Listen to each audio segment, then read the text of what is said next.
Grand Rising, Grand Rising, Grand Rising. Greetings, greetings, greetings to all. Wagwan, this is your brother Chief Kalanaga. Let me just make sure I have some audio on Facebook. Oh, Wagwan. Yeah, got audio on Facebook. Check this out, man. I hope you guys had an amazing sun rest and you were having a beautiful sunrise, today. So yesterday was a little bit warm in New York, man. It was hot. It was hot. So I'm looking forward to another day. I don't know what it's going to be like, but anyway, whichever way, I always tell people your day is basically what you make it. You feel me? So have yourself an amazing continuation. All right. But anyway, I'm going to talk a little bit about putting yourself in position or giving yourself the option to be able to travel outside of this corporation. All right. But before I do, I just want to make mention of something real quick. I did a video telling people about polite and just him defrauding people and scamming people and one individual made a comment on that video talking about a few years ago they invested in some aquaponics that I did and they got scammed. Well, let me just set the record straight because I know a lot of y'all Negroes got things in the back of your mind, and I'm going to repeat this again. Not once ever in my life I have ever defrauded or robbed people or scammed people. That's not in my nature. I wasn't raised that way. All right. I was raised with both parents and they raised me with morals and integrity. Okay. That same aquaponics that you are talking about, I end up losing $7,000 of my own money in Pennsylvania. So when you talk in these talks, be mindful when you make these accusations. All right. I just want to make that very, very clear because that whole situation that happened in Pennsylvania, all right, even the people who were spreading the rumors about me, they came and apologized and said, Chief, I'm sorry because, you know, for whatever reason, we made up these stories because even one of them said I didn't know what was going on and I was just going based on what was told. But even the main perpetrator apologized to me on a public video. Okay. I lost 70, I mean, not 70, but $7,000 in Pennsylvania about 6, 7 years ago when we were trying to do this aquaponics thing because I got played as well. All right. Because like I said, y'all Negroes are very dangerous. That's why I don't mess with a lot of y'all. I just stick to myself and do what I got to do. You feel me? So I just want to point that out and make that very, very clear. All right. I don't play these games. I'm a very righteous man and I choose to walk in a righteous stand always. So wherever I go, I'm able to face anybody. Wherever I go, I'm able to walk with my head high. Period. And anything that I could do in the dark, I could do in the light. Ain't no shade in my being, period, whatsoever. Now you may say, oh, Chief, you make it sound like you're perfect. Yes, I'm perfect. Why not? Because the only way to be perfect is to practice being perfect. So I practice being perfect. I'm cut from a whole different cloth. I'm a whole different kind of man. All right. So I just want to make that very, very clear. You did? So watch your mouth. All right. Now the reason why I'm doing this video here is because you see the thing is a lot of y'all, man, y'all afraid of what you can't comprehend. You feel me? And y'all are just confused that how could anybody be, how Chief is. It's because I was raised that way and I continue to practice that way. You feel me? It is really that simple. It is not hard to be righteous. People just choose to be unrighteous. People just choose to be evil. People just choose to be hateful. People just choose to be vindictive. That's not part of my nature. You feel me? Because why? I practiced the way I wanted to be based on how my mother raised me, my father raised me with these morals. When I became a man, I did not depart from those ways. All right. So that's how I choose to live my life. And it's working out just fine for me because I am highly favored. So what happened with polite? It wasn't a it wasn't a comma because I did anything bad. No, it was a test. All right. That's why I had to literally take a few months to meditate on that, because the emotion that rose from me wanting to kill this man, that was a test. And I had to let that go and allow the universe to deal with it. Okay. Period. But for those of you who cannot see the perfection in life and knowing that you are perfect, then that's your problem. You don't realize that you're perfectly imperfect, because that's what life is. That's what life is. And we have to continue to grow and ask our higher self to teach me how to be like you. You see, I have gone through all that. So that's why I'm able to be who I am. And like I said again, I'll continue to say, I don't lie, I don't cheat, I don't do none of that stuff, because we don't have to do that. We don't have to do that. You feel me? So when you're looking for an example of Christ, look at me, because that's who I am. You see, y'all don't know y'all greatness, and you haven't gotten the message, because you focus on the messenger. Those stories were not real. It was all allegory. It's about your story to teach you how to be perfect. But too many of you are missing that. So you continue to be imperfect, looking or worshiping an idea or a personification of perfection, opposed to getting the message and becoming perfect in Christ. You see what I'm saying? But it's okay though. I've always been ahead of my time. And my message is not for everybody. Okay? It is for only those who are ready to ascend and step into their Christ consciousness and step into their what you call Godhood. Okay? Those are the people that I'm catering to. All right? Of course, anybody could listen to the videos and hear the videos, but it's not going to resonate with everybody. And that's just a fact. You feel me? And that's just what it is, man. You don't realize that there's nothing outside of you. It is all you. Everything. Yes. Well, Chief, what are you talking about? So who created the universe? We did. Who created the earth? We did. Who created ourselves? We did. Obviously, it's not in the physical form that you're in right now, but you are not the physical form that you're in. Hence, you are in. I mean, don't matter what scripture you go to, what type of book you go to that deals with the scriptures, what does it say? The kingdom of heaven is within. So if the kingdom of heaven is within you, then where should God be? Where should God be? And if your body is the temple, the kingdom, then why not treat it like the kingdom or the queendom that it is? So like I said, man, too many people are missing the message, man. Too many of you are missing the message, focusing on the messenger. Okay? So with that being said, I just want to kind of point that out and make that very, very, very, very clear. Okay? And it's really that simple. Now, many of you may say, well, Chief, you're tooting your own horn. I don't care what you call it. I don't care what you call it. And it's not, well, Chief, it's egotistical. Well, guess what? Like I've broken this down before. Everybody's telling you well, you got to kill the ego. That's not true. You have two egos. You have the righteous ego and you have the unrighteous ego. And what you're supposed to kill or master is the unrighteous ego.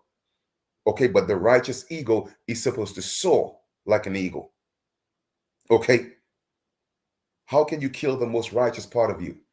Because people who think they are woke, they are not woke. Okay? They are not woke. They're just regurgitating the things they hear. And when you really, analyze those things from a standpoint of wisdom and intelligence, it just doesn't make any sense. It doesn't make any sense. And I've already broken down what what Christ meant. I already broke that down in videos. I've already broken down in videos what was the first coming of Christ. I broke that down. And I also broke down what was the second coming of Christ. And I'll tell it to you again. The birth of Christ is within you. Okay? Literally, how do you birth Christ? Is to know that you are the Christ by acknowledging that the Christ is real, but that Christ is you. It's within you. That is the first coming. That is the birth of Christ. That is the birth of Christ. Okay? And the second coming of Christ is nurturing that Christ to grow into and become that Christ. So that Christ have to go through the initiations that's within yourself.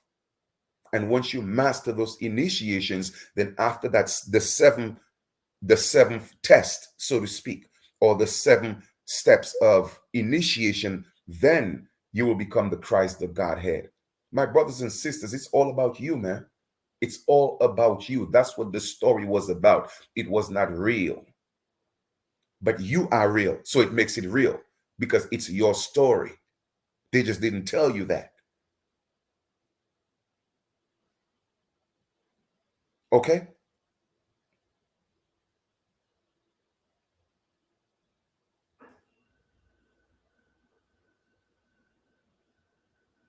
So, I mean, Christ just means anointed. That's what it means. So when you read the Bible very carefully, you'll realize that in the Bible, in Matthew and Luke, you have 2 different births of what the concept of Jesus.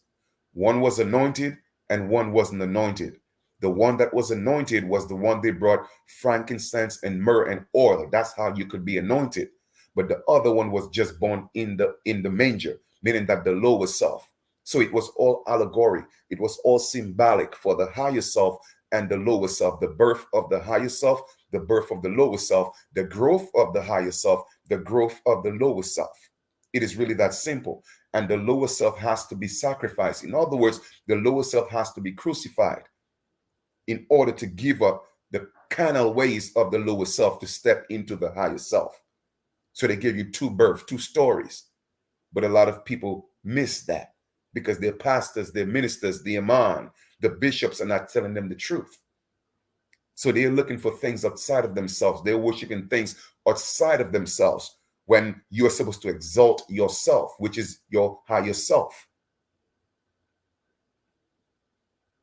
All right. So I just wanted to kind of, like I said, kind of touch that a little bit.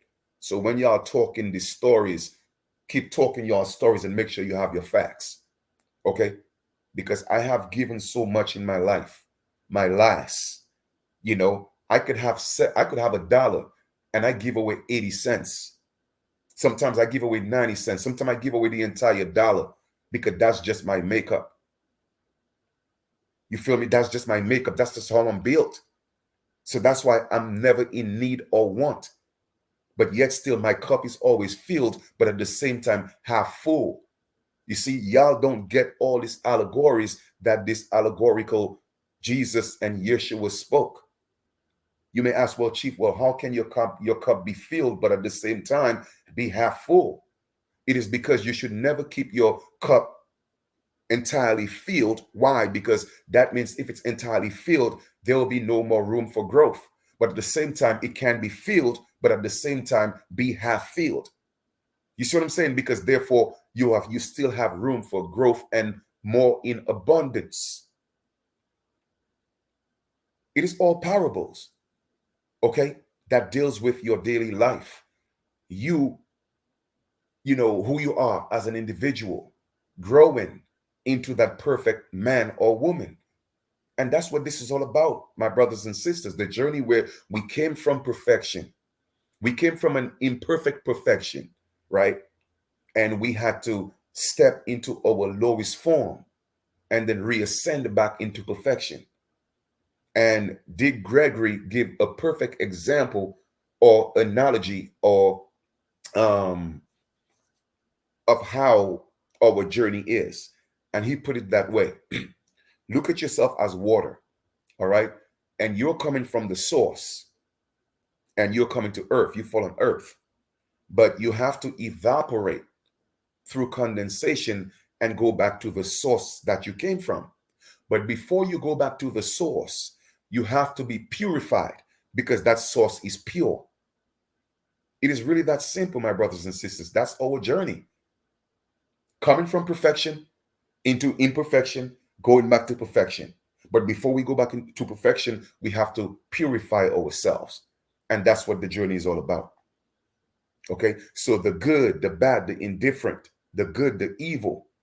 All right. It is all part of the journey, but it's an illusion. It's not real. It is only real to the physical being. Okay. It is only real to the physical being, the flesh, meaning that the conscious mind. If you were to take away your five senses, all this stuff would be null. Okay. They would be void. It's only your five senses that's giving you the illusion that it's real. So therefore, when you think you are the conscious physical being, then you alienate your spiritual I am, or the spiritual man or woman, and you put it on the back burner thinking you are the flesh. You feel me? Or I mean, yes, I mean, of course, we have more than, I'm talking about the five main physical senses that they tell us we have. You know what I mean? But we have, well, the truth of the matter is physically, but there's only one sense. Okay? Common sense. It is really that simple. It is only when you become conscious again, see things through your physical eyes, then you have all these different perspectives, whether it's from smell, touch, feel, hearing, and seeing. That is the illusion. But the realm that we came from, all right, there is only the present. There's no time. So therefore, there's no sense in plurality or plural sense. Okay? It is really that simple, man. There's only intelligence. That's it. Wisdom. That's it. But anyway, let's talk about giving yourself the option to travel. And I'm going to reiterate this again. It drives me, it irks me. Okay, I'm not going to say drive me crazy because nobody could drive me crazy, but it irks me that people keep calling the United States America. Okay? America is a continent, just like Africa is a continent, just like Asia is a continent. Europe is not a continent. Okay, Europe is a certain mass of land that was barred for a certain reason. Okay, it is not a continent. It was manually made. Okay, by man. However, America is a continent. So when you keep calling America, I mean the United States America, you're doing that in error. And people don't realize that the words that you speak, it holds a lot of power. Where is the power of life and death? In the tongue. So when you keep talking about the United States and what the United States is doing to you, the United States ain't doing nothing to you. I mean, not, America ain't doing nothing to you. What the United States is doing, stop saying America is doing it to you. It's not America, it's the United States. And like I told y'all before, you have three different United States. You have the United States, the corporation, the federal government, that entity is the corporation. All right. Go look at Title 28, subsection 3002, section 15, capital A. I've already shown you that. The corporation, which is a 10-mile radius within Washington, D.C. and its territories, okay? Talking about Puerto Rico, Guam, the Virgin Islands, etc., etc. Then you have the 50 states, which is another United States, all right? That's possible through the zip code called zoning. You dig? So when you use the abbreviations, for example, Arizona AZ, now you are stepping into what's called the federal zones. If you would like to step out of the federal zones, then when you write your letters, so that it will not be within the federal zones, you don't use abbreviation, you use the entire spelling. So now you're dealing with that independent state as a country and not part of the federal zone because you are not using the abbreviations. All right? So that is another United States. You dig? The third United States is what you call OAS, Organizations of American States. Now, I have shown you this before, but I'm going to show it again to prove it to you. All right. Let me give it to you to prove it to you again, because like I tell people, I don't just come on here and talk. I'm very well studied. I have studied to show myself approved. Now, I may not be aware of everything, but I know everything. There's a difference, because knowing is within. We know everything. We're just not conscious of everything. That therefore we have to tap into ourselves in order to be aware of those things. Okay. So I just want to make that quite clear for all you people out here that that sometimes you don't comprehend. Let me show you this. OAS. What are the countries? What are the countries in OAS? Let me show you. Let me show y'all. Okay.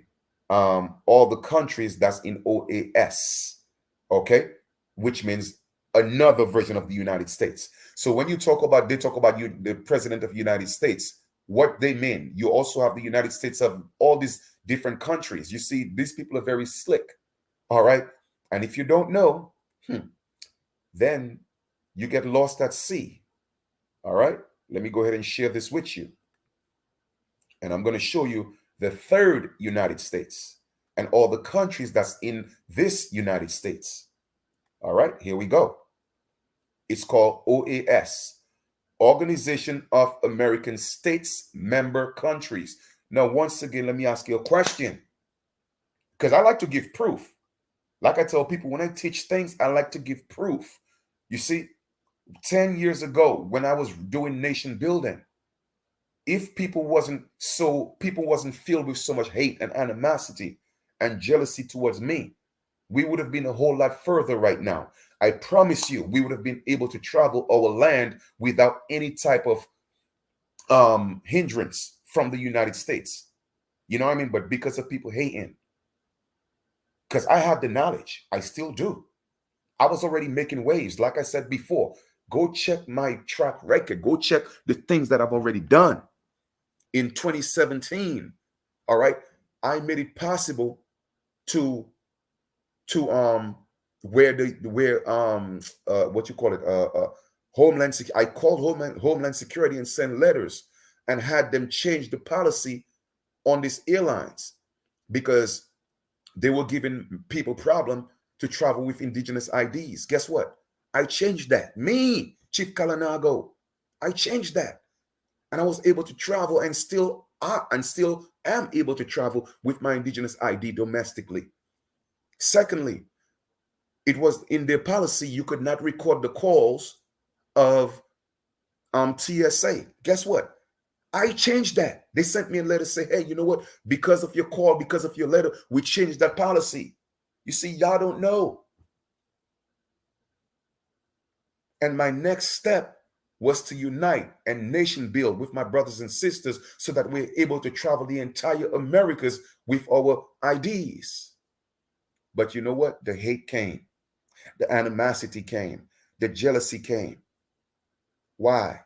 Because people think because I'm from the Caribbean, I have a different accent, I'm not American, thinking that the United States is actually America. And so you see the fools and these idiots, and it's pure stupidity. And that's why we are, even as indigenous people claiming to be aboriginals, that's why we are not making any waves. That's why we are not making any moves, because everybody want to do things individually. Everybody want to be a chief. Nobody want to be an Indian. But you see, I put in my work. I put in that work. You feel me? So let us look at the third United States, because all these countries right here, we as indigenous people, we are supposed to travel our land without any type of hindrance or interference from the corporation. So let me give it to you. And you may ask yourself, well, hold up, you chief, you're trying to tell me all these countries is actually part of the United States? Well, yes, that's what I'm saying. It is called OAS, Organization of American States. That's the third United States, just in case y'all didn't know. So let us go through that real quick. We have Paraguay. Yes, Paraguay is part of the United States. Oh, you didn't know that, huh? Argentina, Mexico, Uruguay, Bolivia, Honduras, Dominican Republic, Haiti. Oh, hold up. Haiti's in the United States? Yes. Haiti's in the United States. You see, we're not just talking about the continent America. We are talking about the United States of America. Yes, they got three of them. And I'm breaking them down to you again. You see, my people perish for the lack of knowledge. And you will continue to perish for the lack of knowledge and your hatred and your animosity to your other brothers and sisters. Let us continue and read. The United States itself, well, hold up. You're trying to tell me, Chief, that there's a United States in the United States? Oh, yes. Oh, you didn't know that, huh? Oh, all right. Ecuador, Venezuela, Peru, Panama, Nicaragua, Guatemala. Let us continue. Colombia, Brazil, Costa Rica, Chile, Suriname, El Salvador, Canada, Barbados. They got some more. They got some more. They got a whole lot more. Let me see. Because we got Dominica, we got Barbados, because they also joined. Who we are, the members. Give me 1 second. And they also given the dates that they joined. Let me show you real quick. Let us get into that. Okay. Y'all think I don't know what I'm talking about, huh? Think I just come on here and just babble or talk because I ain't got nothing better to do with my time? All right. Let us proceed here. All right, here we go. The following 21 countries met in Bogota, Colombia in 1948 to what? To sign a charter. We have Argentina, Bolivia, Brazil, Chile, Colombia, Haiti. I just read all of those. And then subsequently, following 14 more countries joined: Barbados, Trinidad and Tobago, Jamaica, 1969, Trinidad in 1967, Grenada in 1975, Suriname in 1977, Dominica, the Commonwealth of, that's where I was born, St. Lucia in 1979, Antigua, St. Vincent and the Grenadines, the Bahamas, the Commonwealth of St. Kitts, Canada, Belize, and Guyana. All those countries are actually in the United States, but not the United States, the corporation. Okay? Not the United States, the federal zone. That is one United States. All right? And then the other United States is, like I said, the 10-mile radius, which is the corporation with its territories, Puerto Rico, Guam, etc., etc. And the only reason why Puerto Rico was able to become part of the federal corporation is because it changed its name from Borinquen to Puerto Rico, which means all it means is rich port. That's all Puerto Rico means, rich port. All right. And I just showed you OAS, all the other United States. So once again, we as the original people of this land, we shouldn't have any problems traveling our ancestral land. But you know what the problem is? Y'all refuse to unite. That is the problem. Even you so-called woke aboriginals, so-called American Indians, y'all are lost like everybody else. Because y'all just think that the United States is America. But here's the problem. Here's the irony in all this. You want to claim the Mayans. You want to claim the Aztecs. You want to claim the Toltecs. You know what I'm saying? You want to claim the Olmecs. You want to claim all that's in South America, but yet still you think the United States is only America. Because when you go into the walls of South America, okay, you will see the complexion of our ancestors. So now you use that when it's convenient for you. But when people from the islands talk about, oh, well, we American Aborigines, no, you are not. That's why I say I don't fuck with a lot of y'all, man, because y'all a bunch of hypocrites. A bunch of hypocrites. And I could see right through you. And that's why you're going to continue to fall, because you're not recognizing the whole. And you'll always be defeated because you're not recognizing the whole.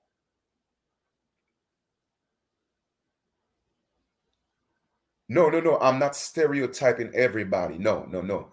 I specifically said some of y'all because I know who I'm talking about. Trust me, I know what I'm talking about. I never put everybody in one category. If that were the case, then I would have to include myself. Okay? The people that I'm speaking to, they know themselves. They know themselves.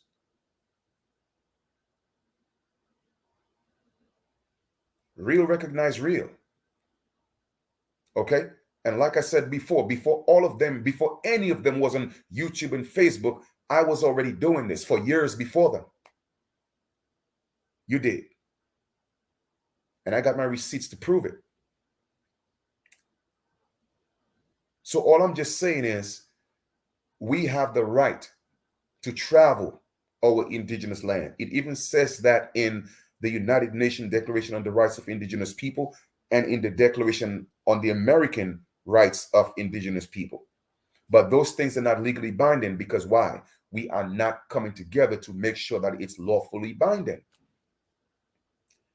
I had 3 calls with the director of OAS. 3 calls.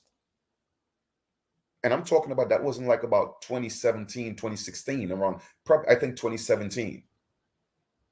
And he said, Chief, man, I'm frustrated because I can't do this alone. That's what he told me. Okay? He was frustrated. So he said, like, he told me, like, I'm talking about a real conversation I had on the phone with the gentleman. He said, so right now, I'm just going with the flow, I just do what they tell me to do and that, blah, blah, blah, blah. I mean, in so many words. So we are in the situation because we choose to be in the situation. Because when it was all said and done, we were not supposed to be part of the United States. We were not supposed to be part of the corporation. That's why our people did not do the first census in 1790.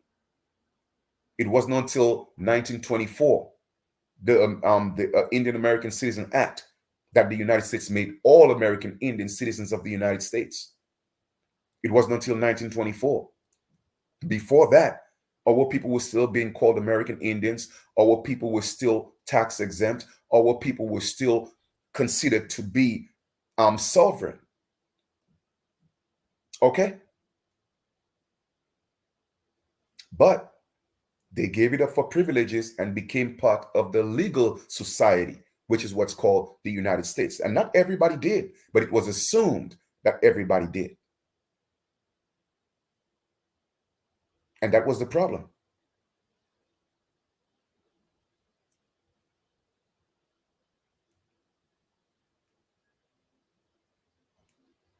So until we realize that we cannot do this alone, all right, until we realize that Haiti is as much part of the Americas than the United States or Canada or any other country. Jamaica is in the Americas like any other country in America. Until we realize that we are one people, just different tribes and clans, but we are one people. You feel me?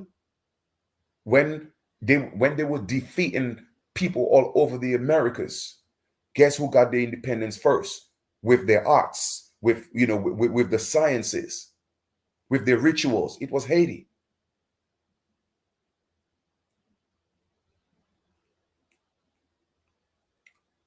It was Haiti. Hmm? And when Haiti opened up its doors to everybody all over the Americas and say, listen, man, that's what they're doing to my people. Guess what? Come to Haiti and become a citizen. We'll give you passports. So from since then, they had a vendetta against Haiti. How dare you defeat us and then give people citizenship? How dare you? How dare you? Hmm? Let us go to Dominica. Hmm? When in fact, the entire Caribbean, when the Caribs fought and the colonizers who looked just like us couldn't defeat us because the Caribs stood and fought at the North Gate to protect the North Gate. where they had to even give them the treaty of Aix-de-la-Chapelle. The treaty of Aix-de-la-Chapelle basically said, hey, listen, man, these people are too fierce. So we're going to have to leave just leave the land for them. How come ain't nobody talking about that?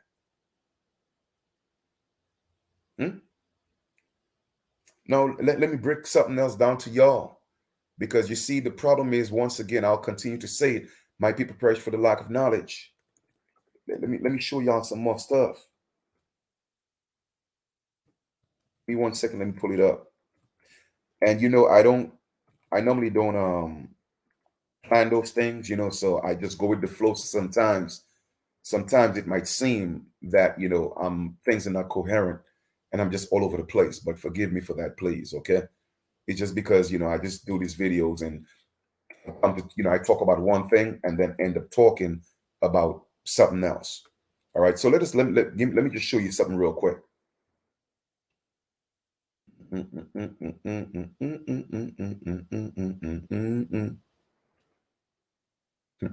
let me just show you how slick these people are. Let me show you how slick they are. And our people always falling for the okie dokes. Let me show y'all something real quick. Let me show y'all something. All right. Boom. Let me show you the etymology of the word maroon, because people think they hear maroon, all of a sudden they think African. You see, that's how they got y'all twisted with the words, man. They got y'all jacked up with the words. But you know what? I'm here to debunk all the nonsense. I'm here to debunk all the foolishness. But let us look at the etymology of the word maroon. The first one as a noun, very dark red or crimson color. So we're talking about brunette. We're talking about chestnut. All right, that's what a maroon is as a noun. So if somebody said you're a maroon, they're literally telling you that you are ruddy. They're telling you that you are a crimson color, a chestnut color, a cinnamon color. That's what they're telling you. That's what maroon means. A sweet chestnut, that beautiful complexion, that beautiful brown cocoa mocha complexion. That's who a maroon is as a noun. All right. We're going to get into the words and break down the words, because why? In the beginning was the word, and the word became flesh. And if you cannot comprehend the word, how can you comprehend the flesh? Oh my goodness. I'm not sure if y'all ready for this, but I'm certainly sure y'all are ready. All right. So let's rock. That is the noun. Okay. So here, it ain't got nothing to do with Africa. Nothing to do with Africa. Okay. That is the first etymology meaning of the word maroon as a noun. Okay, we are talking about a color in terms of chestnut, cinnamon, cocoa brown, chocolate brown, golden like the sun. That is what maroon means as a noun. Let's go into the verb. All right, what does it say? Put ashore on a desolate island or coast by way of punishment. Okay, so if you are put away by shore on a desolate island, in other words, an isolated island or a coast, as a means of a punishment, then guess what? You are a maroon. So guess what? In the 1820s, when the United States and the colonization, the what is it called? Society of Colonization, okay? When they created the colony of Liberia, guess what? These American Aborigines, they were marooned in Africa. Oh my goodness, man. Oh boy. Ooh. That's why I keep telling y'all, man. Y'all don't play with me, man. Don't play with me. Okay, don't play with me, man. I am a well-studied man. And yes, I'm tooting my horn. You know why? Because I put in the work. I've been doing this for 20 years. Studying etymology of words and breaking things down. It was the only way to get the truth. So let us look at maroon as a noun. To put ashore on a desolate island or coast by way of punishment. What did Martin Luther King say? The Negro is exiled in his own land, so therefore every Negro in America is a maroon. Oh, bomboclat. Yo, Jano. Are you ready for this? I don't know if y'all ready for this truth, man. Y'all bugging. Okay? Y'all bugging. Let us proceed. Let us proceed with the etymology of the word maroon. Then in 19, then what does it say? Earlier to be lost in the wild. So when you are lost in the wild, what did they call us? The wild Indians, the Indians of the wilderness. So guess what? You are a maroon. All right? A fugitive, black slave living in the wilder parts of Dutch Guyana or Jamaica and other West Indies islands in the 1660s. Okay? It says earlier, cimarron. From French, maroon. Cimarron said to be a corruption of Spanish what? Cimarron, wild, untamed, untruly a fugitive. As in a Cuban Negro, cimarron, a fugitive black slave. This form of Old English, cimera, thicket, is probably from cima, whatever, blase, blase, blase. Bottom line is this. Show me one place. Where does it say maroon means African? Because you see, slave, you're assuming it's African, when the truth is every ethnic group on this planet has been enslaved. Man, I keep telling y'all, man. You see what I'm saying? Y'all better recognize. And let us look at this again. Cimarron. Cimarron. What does it say? Bighorn Rocky Mountain sheep. 1850 from what? American Spanish, from an adjective, literally wild on truly. Show me where does it say a maroon came from Africa?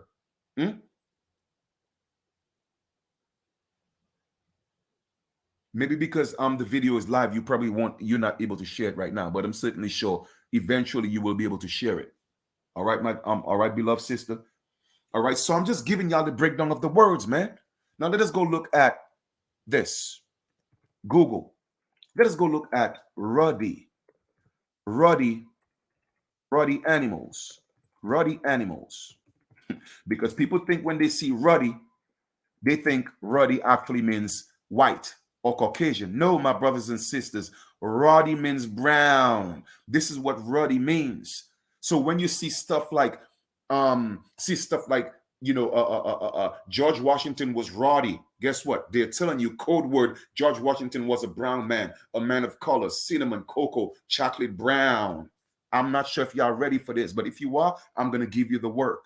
Okay? This is what ruddy means. You see ruddy animals? Show me where anything it looked like a pale man. Show me. So when they talk about Esau, for all you idiots out here, and yes, I said idiots because you're an idiot, okay? To go think that Esau was a pale man, you are a fool. Esau was ruddy. Esau was red. That's what it means. Esau was a man of color. Just like Adam. This is what Adam looked like. Means ruddy. Y'all think this is a game, huh? See what ruddy is? See what ruddy is. Let's look at a ruddy bull. Man, like I said, man, y'all don't realize, man. Look at what a ruddy bull is. Look, you see? Show me anywhere, any part of this bull that looks so-called white or pale. Show me. Show it to me. All right, boom. Let us go again. Y'all think this is a game? Let me go show you the etymology of brunette. In fact, and I'm going to show you the etymology of blonde. That's how they got y'all messed up in y'all head, man. Let me show you real quick. Etymology of brunette. Etymology of brunette.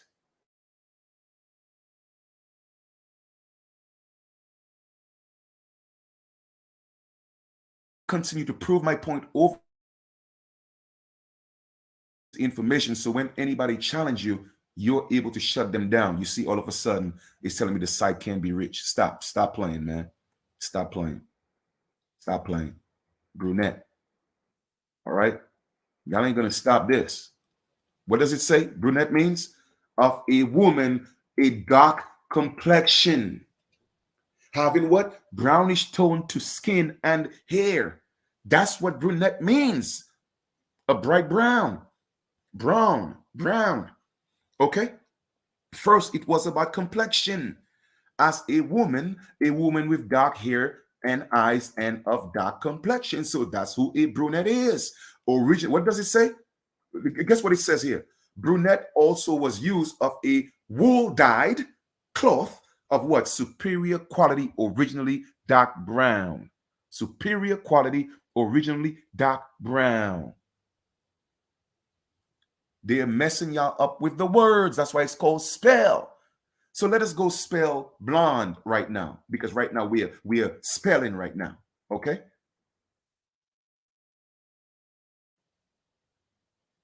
Oh, no doubt. Bonitalia, don't let them take that away from you. It's all good. Check this out. Let us look at blonde. Let's see what blonde means. Let's see what blonde means, Chief. The etymology of the word blonde. Let us go and see what it means. Blonde. What does it say? Of golden brown or golden brown color. Of golden or light golden brown color. That's what brunette is. Brunette is brown as well. I'm not brunette. I'm blonde. Okay, that is what blonde means.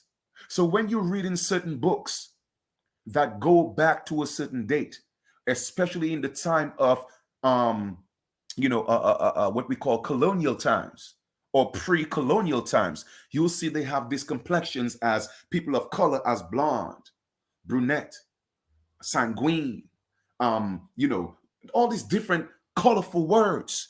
Because why? They are describing people of color.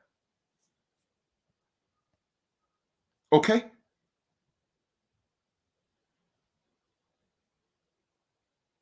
Oh, Sister Lakeisha, it's the etymology of words. What you go is you just go to Google and look up the etymology of, and you put in the word that you want to find the etymology of. Okay, it's an online, it's free. It's called Etym Online. All right, it's actually it's free. So in fact, let me see if I could put it in the chat so you guys can have it. But it's called Etym Online. All right, and that is spelled ETYMONLINE.com. Okay, so if you want to find like the root of a word, what it meant at that certain time when the energy it was meant to carry, then you go look at the etymology of the word. Okay, so I'm saying all this to say we cannot allow ourselves to be tricked by these spells, these words. Okay, so I just proved to you what all of this meant.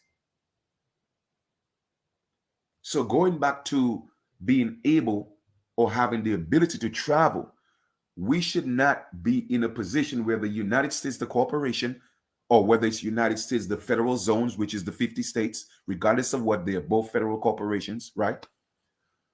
The only organic, okay, United States of America is OAS. It's OAS because why? It's outside of the federal zones, and that is the organic, okay, the meaning that de jure. Let me give you an example of what I mean by this. Let me go pull this up for y'all. Right?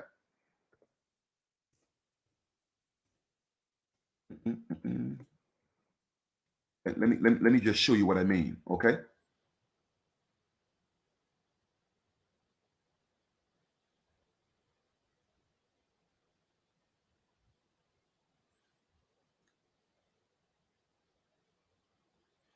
So here we are. Let me go share my screen.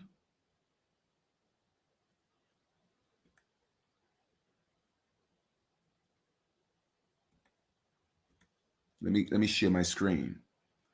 I tell people, man, I was sent here to teach, man. You know what I mean? And that's it. As long as I fulfill my purpose, I don't care what anybody think or say about me. I don't care, man. Because what you eat don't make me shit. You heard Jay-Z.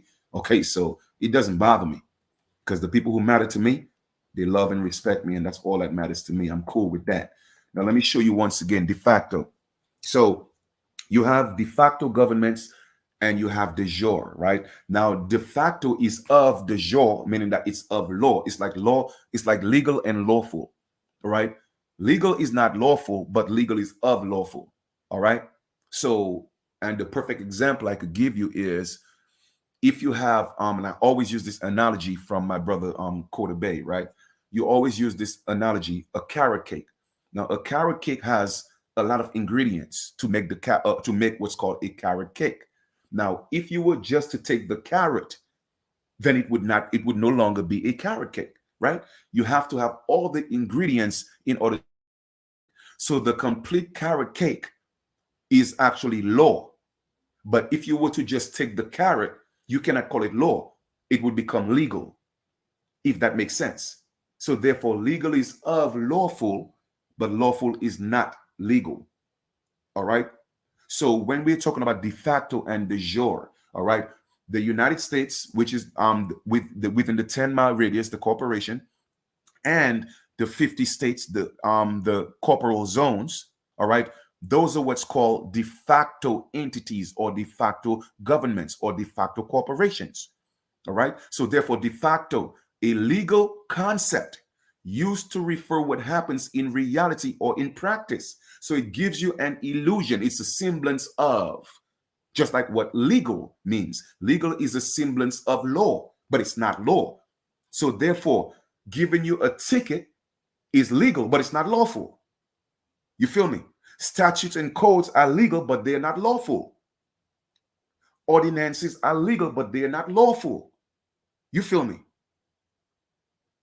So therefore, another example, it is lawful to travel without a driver's license, but it's illegal to travel without a driver's license. You know what I mean? That's going to go over some heads, but I'll leave that alone. All right.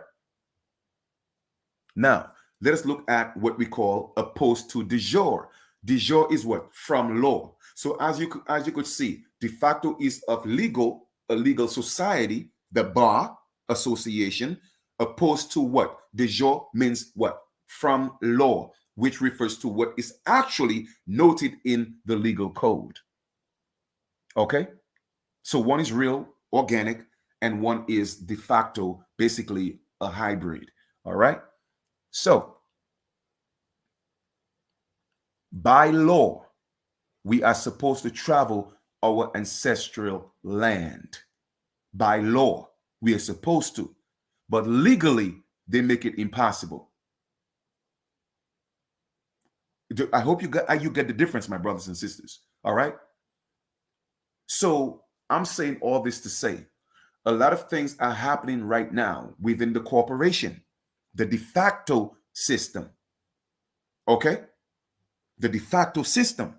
So it would be good if you are in a position to be able to travel outside of the corporation so that all this could start, when the systems start crumbling, you are not in the corporation dealing with the nonsense.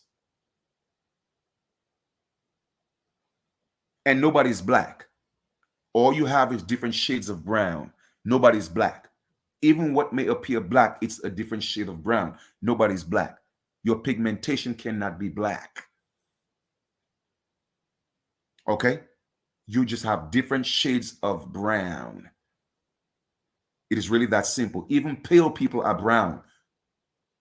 Even pale people are brown. They're just a what you call a recessive form of being brown. That's all it is. Okay? To the darkest hue of brown. You feel me? So it would be in your best interest to get your affairs in order so that you are able to travel. Okay? So that you are able to travel. Now, for people who have certain cases, whatever the case is, if you were not convicted, it was alleged and you were not convicted and you did time and they're still holding that against you, you could get all that stuff expunged from your record. Okay? Even with a conviction sometimes. But that's a whole nother video, and that's something you would have to go do some research yourself. I'm just telling you all that because I know they hold a lot of old people hostage because of what you call the 14th Amendment. Basically, they're saying that slavery was, there could be no form of slavery in the United States whatsoever, except there's always a condition, and that except is a condition, or but is a condition if you are convicted of a crime. So therefore, it would be in their best interest, okay, to make sure you have a criminal record at the age of 9, 10, 11, 12, and 13. So why? So that they could put you in jail so you could become a slave and therefore you lose your privileges. You see why it's important to keep you black? You see why it's important to make sure that you remain a slave? You see why it's important? You did. Well, of course. That's why I mean, I know what it means. I mean, you know, I tell people I'm not black. And it's not just because for lawful and legal reasons, but obviously my skin ain't black. I got a brown, golden, cinnamon, brunette skin complexion. You feel me? So we are not talking about the black and white are just statuses. All right. And no color is a nationality. No color is a nationality. Even what you call it, even in eugenics, those racist fools, they tell you that American is a race. So people, well, what's your race? American. American is a race. American is not just a nationality. American is a race of people.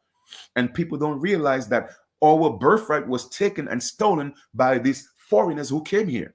That's why when you're able to go look at the meaning of American in Noah Webster's 1828 dictionary, it clearly tells you what or who an American is. American is a race of people.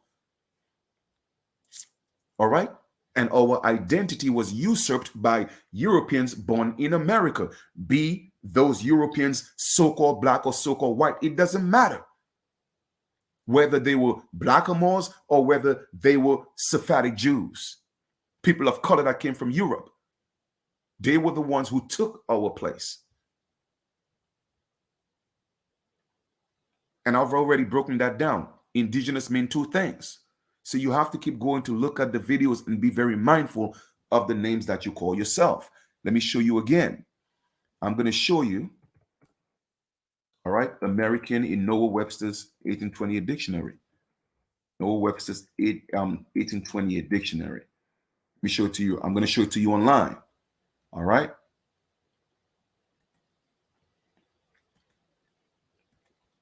And I've already broken down what indigenous means. So just for the sake of this video, I will go over it again because repetition is key. That's how they indoctrinated our people, with constant repetition of the nonsense. Okay, let's go look at American. And it clearly tells you, even during the height of slavery, because slavery wasn't even abolished yet. And this dictionary is telling you who an American is. Let us read that again. American, a native of America. That's when native really meant original. All right. But in the late 1800s, in the early 1900s, they changed the definition of native to means just to be born. Okay.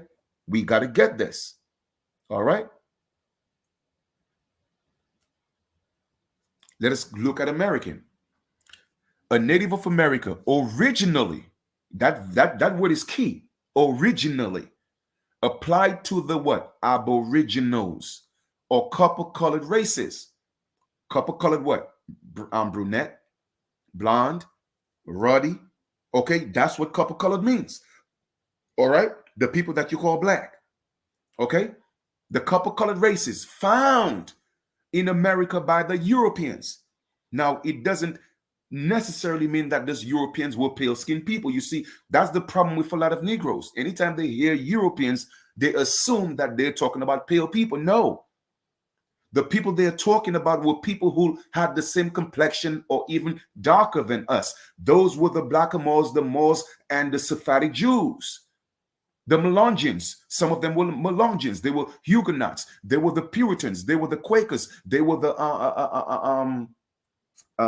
you had the Puritans, the Quakers, the Pilgrims. Those people were people of color. Before the pale Pilgrims or the pale Quakers or the pale Puritans came, you had those of color escaping religious persecution in Europe. So they came into the Americas. Most of them, the French trappers, they came via what you call Canada, into the Appalachian Mountains. And then they came down into Florida, because when you're in Jamaica, a certain part of Jamaica is right next to Canada. All that stuff is connected. So they were able to come through all those little trenches and end up coming into what's called Canada, down into the Appalachian Mountains, into the Americas. All right, and then later in the mid 1500s, early 1600s, they came into Florida. But then the Spanish at that time, because of the Dum Diversus, all right, the Papal Bull, the Americas were split into two: the Spanish and Spain and Portugal. All right, so in the 1600s, they founded what was called St. Augustine. All right, and then the Spanish gave it over to the English, created St. Petersburg, right? And then they started bringing in what was called Mediterraneans as servants and slaves. Hence came in the Greeks. And the Greeks started mixing with indigenous people and they changed Greek to Creek. All right? And those people started mixing with other people that came from East India and different places, and they started calling themselves Seminole. Now, when you look at the word Seminole, it came from Minoka, or Seminole meaning half, means half. Seminole, semi means half, a part of.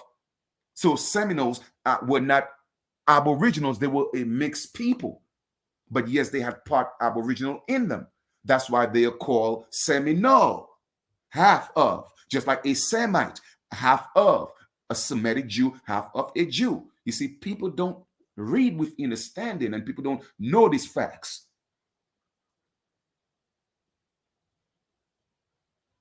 You feel me? So when we're talking about American, we are talking about the original natives, not the Native Americans. You see, that means all to be born. That's all it means, just to be born. Anybody is native once you're born in the United States. But now when we're talking about an American, originally applied to the Aboriginals, the copper-colored people, the people that's going around calling themselves Black and African American. Okay? But what does it say? But now applied to what? The descendants of Europeans born in America, meaning that the natives. So they are showing you right there in the meaning of the word that our birthright was stolen. But y'all still don't get it. Still don't get it.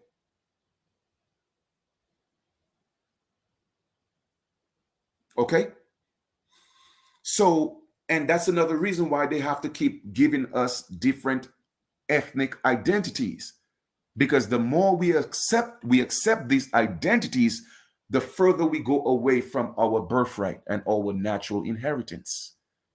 You feel me? All right. Now, I've already broken down the etymology of indigenous, but I'm going to do it again for the purpose of this video, because repetition is the key. Because a lot of us also fall into the trap of just calling ourselves indigenous and not saying original indigenous, because there's a meaning, there's a difference. Okay, let me break it down one more time in this video. All right, indigenous, it has two meanings. The first one is to be born, which is a native. That's why Native Americans could call themselves indigenous, because why? They were born in the Americas.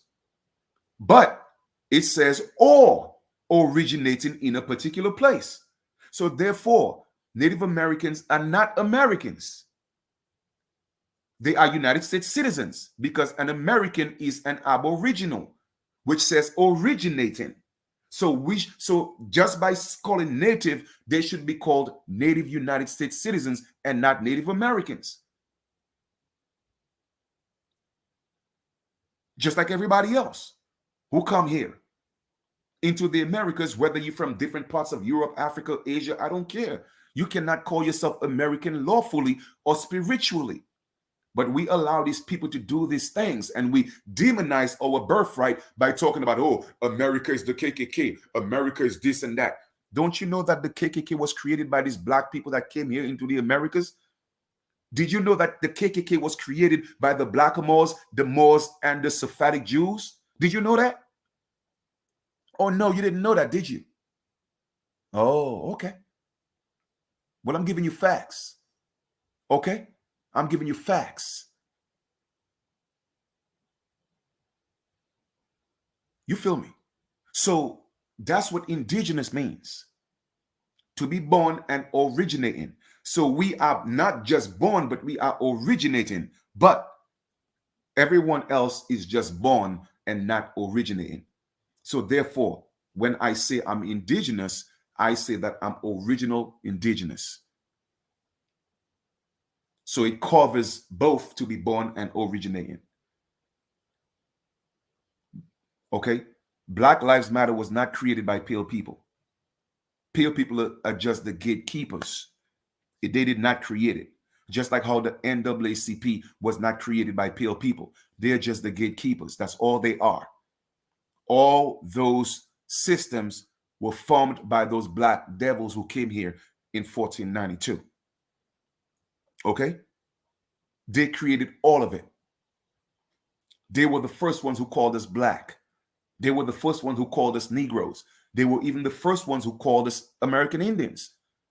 But the only reason why I still consider myself an American Indian is because those treaties that were signed with those black devils, it was signed under being American Indian, and that kept us, or our sovereignty was actually embedded in being American Indian, and it's still in the Constitution.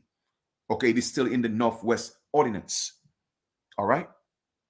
So I suggest to people, don't lose being called an American Indian, even if it is still a misnomer. All right.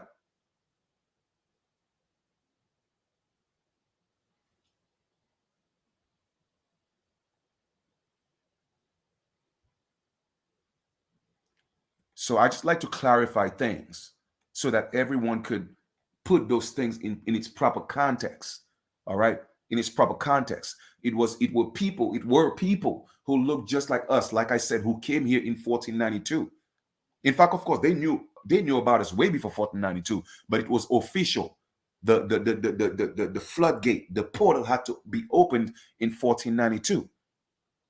It had to be opened so that a new creation could take place. And I already broke that down in numerology, 1492. When you put 1492, let me show you real quick. All right. I've already explained that, but I'm going to do it again. 1492, 1492, and 1924. I'm going to give y'all another example of what I'm talking about.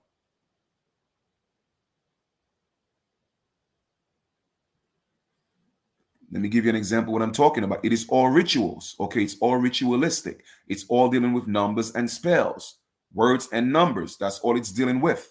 Okay, alchemy. They're using all these different things on our people to keep them asleep. But let me show you. 1492, right? Here we have 1492 and 1924. Why do you think those numbers, they have the same numbers? Do you think it's a coincidence? I tell people there is no such thing as, well, yes, there is such a thing as coincidence, but not what people think coincidence is. Because all means to be with. Okay, for example, I have a co-pilot. That means that person is with me. All right. A co-driver. That means that person is helping me drive. Okay.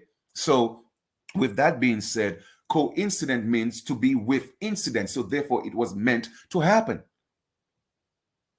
So there's no mistakes. All there is coincidences. And a coincidence is not a mistake. People think coincidences are mistakes. No. Once again, you are being misled. All right. So let us look at 1492 and 1924. What happened in 1492? 1492 was a portal. It was a spiritual portal, right? When these other gods, these foreign gods, had to come into the Americas and teach our people how to serve their foreign gods. To us, those gods were idols. All right. And to them, our gods were idols. So it was a switcheroo of gods. It was a battle of the gods. Okay. It was a battle of the gods. Now you may say, well, Chief, their God won because, yes, their God won. Why? Because it was already prophesied that we had to go through that. And I'm explaining all that in the book. I don't have to get into that right now. But 1492 was the portal for that energy to come into the Americas. Now, do me a favor. When you add those numbers, 1492, what do you get? 1 plus 4 is 5. 5 plus 9 is 14. 14 plus 2 is 6. 6 plus 1 is 6 plus 1 is 7. Okay, we're gonna do this again. Let's do this again. 1 plus 4 is 5. 5 plus 9 is 14. 14 plus 2 is 16. When you add 1 and 6, you get 7. All right, 7 is the completion, the creation of man, the rebirth. Just like when you have a child, at the age of 7, you are supposed to go to the registrar and with a letter and the birth certificate acknowledging that your child is a living child and not a dead entity. But nobody's teaching people that. You feel me? Nobody's teaching people that. It's even within the Minnesota, what is it called? The Minnesota State Code or law, where they're telling you you're supposed to do that when your child is 7. If you miss it, then you're supposed to go do it when the child is 14. If you miss it, you're supposed to do it when the child is 21. That's why a child is automatically, after your servitude at the age of 21, you should be automatically free. People don't get these things because from the age of 1 to 6, you're serving your time as a slave of servitude. And if your parents does not go with a letter acknowledging that you are a due holder in course at the age of 7, then your servitude extends to another 7 years. Oh, man, listen, man. Wow. Woo. Okay. So 1492 was 7. All right. So that was a whole new form of servitude. In other words, they were creating a new slave. All right. And that happened. Boom. Let us go back to now 1924, because until 1924, our people, American Aboriginals, the American Indians, they were still considered American Indians and not United States citizens. So in 1924, what did they do? The Indian Citizen Act, to now make them full corporations or subjects. Let us add 1924 now. 1 plus 9 is 10. 10 plus 2 is 12. 12 plus 4 is 16. 16 and 1 plus 6 is what? 7. Another portal, another creation. A whole new man was created. Another fictional entity now on paper. So now they created a slave on paper. You see, it's right there in your faces, man. It's right there in your faces. You did. Yes, your local registrar, yeah. All right. Let me see if I could find it. It's been so long since I've done this, but let me see something.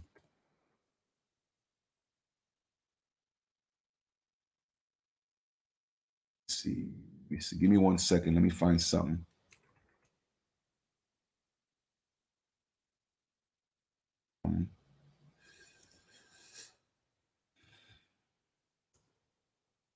Let me see. Give me 1 second. Let me see if I can pull that up for y'all.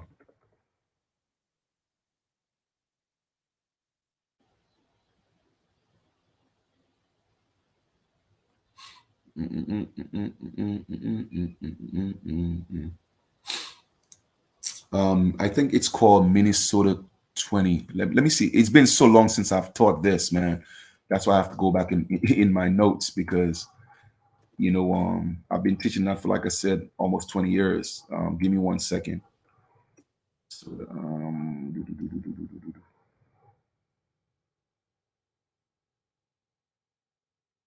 Minnesota.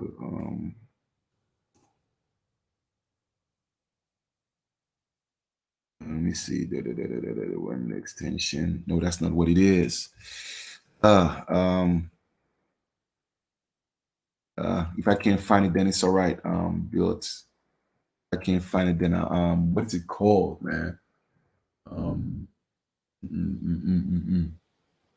I was trying to find the Minnesota code that tells you about, you know, when your child reaches a certain age, you have to go to the registrar with a letter, whatever the case is. But I'll show you the other part of it, within the live birth, what you have to do in any state, right? When you have the live birth, you have to go turn in that certificate, and then that is when they make your child, that all caps.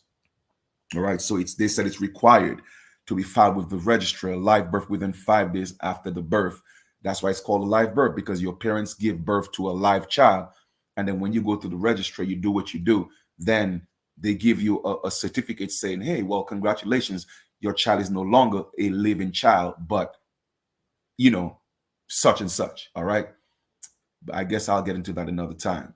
All right. So they make your child a legal person. So let me get back let me get back to the whole purpose of this video, right? If you're able to travel, make sure you put a few $100s aside. Okay, put a few $100s aside. So just in case you need to buy a ticket and go. America is a big continent, okay? So you have many, many people think, well, like I said, the United States is America. No, it's not. You have options. So just in case things start getting a little thick out here in the United States, the corporation, all right, then buy a ticket, go somewhere for about a few months. All you have to be able to do is to show you're able to sustain yourself while you're in that country for such a long time, or on vacation. All right. That's all you have to do. Even in different parts of North America, all you have to do is show you're able to take care of yourself. And guess what they will do? They will give you what's called either a temporary stay or a permanent stay based on your finances. If you could prove that, you could show that you could take care of yourself while you're in the country. You feel me? So we don't have to get stuck in the corporation, my brothers and sisters. That's what I'm saying. Until we decide to unite and unify, all right, and stand on our rights and know that this is our birthright, and say, hey, you know what, man, listen, we are the Aboriginal people of this land, and you cannot prevent us from traveling our ancestral land. Guess what? It's in the United Nations Declaration of the Rights of Indigenous People. I am indigenous, and not just indigenous, I am original indigenous. But you see, because we are not uniting and standing up on those declarations, then guess what? We're here dealing with the BS. You feel me? At least I'm fortunate enough to also have a Dominican passport. So when it started getting thick, I could go to Dominica and chill. I could go to anywhere in the Caribbean and chill, anywhere in North America and chill, Belize, Peru.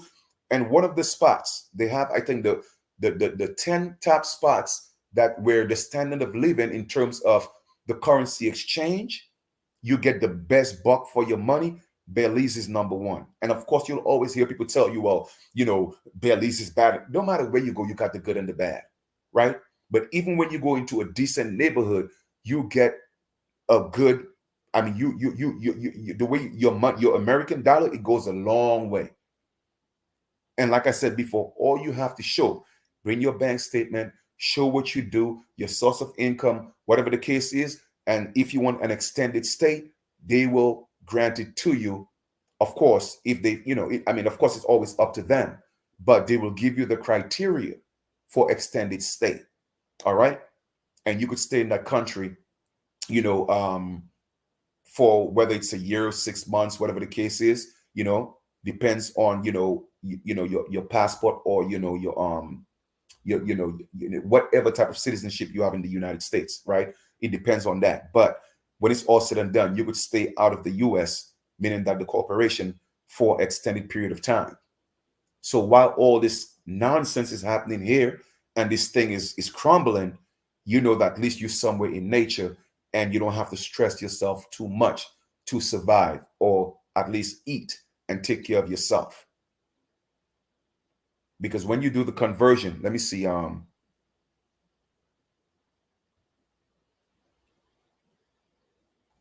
let me see if I could show you the conversion of what is 100 US in Belize dollars. because I don't know what Belize dollar is. So let me see. 100 US is what? US to Belize. US to 100 US to Belize is 200 and change. 200 and change. So you is like $201. So you basically doubling your money, right? Let us look at 100 US in Jamaican dollars. I mean, you're gonna love it. I mean, even things may seem expensive in Jamaica, right? But when you do the conversion, you get, you get let me see where I'm seeing that. Let me go look for that. 100 US to Jamaican dollars.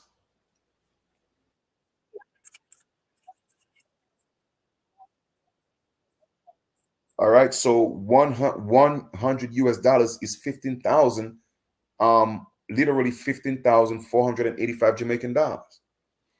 So if you're able to sustain yourself in the United States, guess what? You could sustain yourself in the islands. Or you just have to just, have a little connection, know a couple of people, and that's it. And I promise you, the things that you're buying in terms of fruits and all that, the price is twice as much or almost 3 times as much in the United States. Because when I was in Jamaica, I'm over here buying mangoes for literally $3, 2 for $5. Sometimes depend on the mango and depends on the season. Sometimes one mango could be $5. In Jamaica, every day I was picking up like 40 to 50 mangoes under the tree for free. Pineapple, even if I were to go buy it, I would be paying less than half the price. So all I'm just saying is we don't have to be in this corporation struggling. We don't have to be here struggling. You feel me? We could, like I said, man, all like 10 years ago when I was promoting all this stuff, we could have had, homes in those islands, right? Where we could have permanent resident in those islands. So you have an option. A lot of people are thinking, well, if I run to Africa, it's going to be better. No, you're not African. They're gonna look at you. They're not gonna look at you as that. So you're gonna have some, you're gonna have some tough times ahead. All right. I mean, yes, it's expensive. Jamaica is expensive if you are struggling in the US. That's just the bottom line. If you're struggling in the US, then Jamaica would seem expensive, right? But if you're not struggling in the US, meaning that you are living a decent life and you're able to take care of yourself, then you could go into any one of those islands in anywhere in whether it's North or South America, and you're able to live comfortably. It is really that simple. Okay. And that's why I always stress to people, have a business that could create a cash flow. Cash flow is king. Cash flow is king. Because when you're working at, and I'm not, before I even say this, right? I'm not knocking anybody with jobs. You got to take care of your family. You got to do what you got to do. I totally respect it. Okay. So I'm not knocking jobs, but a job is not a cash flow, because if you're not on the job, that means your cash stop flowing. A cash flow business is a business when you go to bed, you get up with money, more money than you had before. A cash flow business is a business that means you don't have to be at that location or at that job to create the cash flow. And that's why I strongly always suggest to people, and it's not financial advice, but I suggest that you have a cash flow business. Now, if we were united in some way or some form, and we were practicing group economics, then guess what? We could have had cash flow businesses, because you would support me, I would support you. So therefore, our money would circulate. But you see, we don't have that. A lot of us don't have that type of mindset, because you're so worried about the next man or woman having more than you or becoming more rich than you, and then you're crippling your own self because you're giving it to somebody else and they're not taking it back into our communities. So you cannot hate the player, man.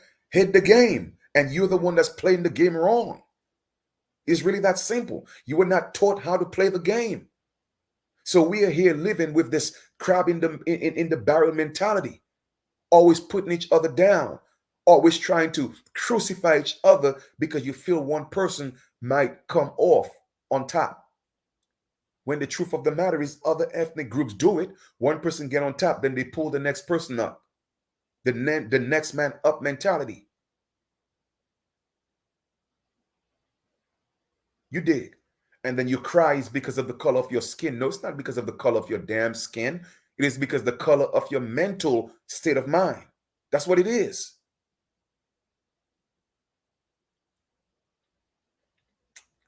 And until you make that paradigm shift mentally, you will continue to struggle and stay poor. And what is the acronym for poor? POOR, passing over opportunities repeatedly.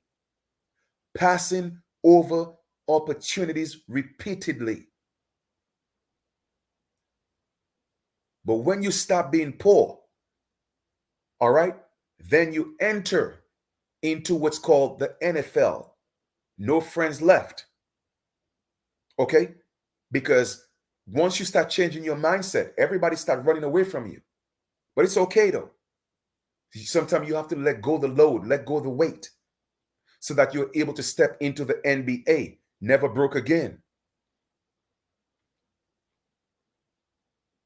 Okay? And that's how you get into the NBA. Never broke again. You have to stop being poor, POOR, passing over opportunities repeatedly.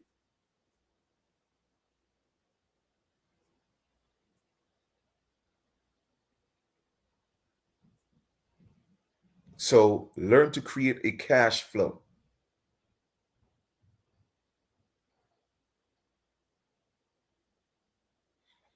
I mean, yes, I mean, God is Bella. I mean, regardless whether it's Antigua, Jamaica, once again, it depends on what part of Jamaica. You have the touristy part of Jamaica, which is a little bit, which is a little bit expensive, but you have other countries, Belize, Peru.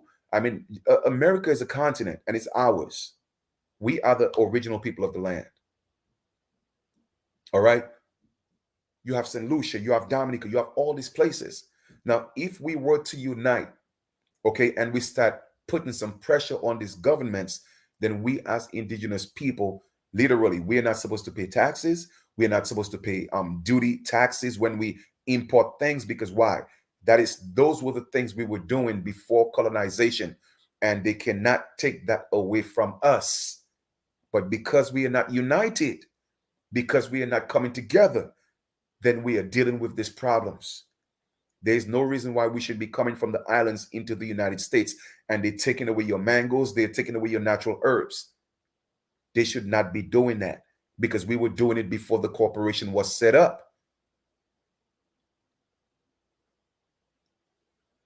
Hence, it's imperative, and that's why it's important to unite and use those declarations and make sure those declarations are now lawfully binding. My brothers and sisters, we got the way to win. We just choose not to win. And we want to sit around and make all these excuses. Oh, well, the white man this, or the white man that. The white man ain't doing nothing to you. Because it's actually the people who look like you that's actually in control. They just got the so-called white man. I'm saying so-called because they're not white, but the so-called white man, they got them as the gatekeepers and just the upper class. Because you got people who are struggling and they're poor, even worse than you. So again, this ain't got nothing to do with color. It has nothing to do with color. It's about status. Black and white are statuses.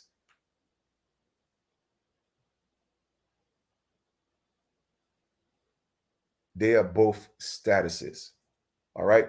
So I think I made my point today, man. I made my point today. I gave y'all a whole lot.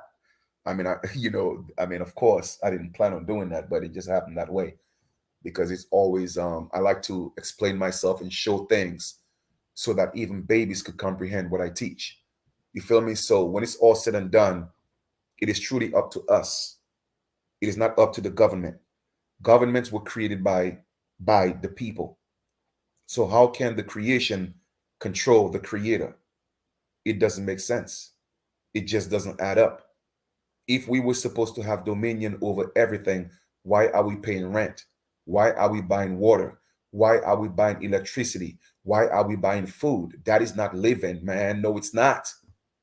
No, it's not.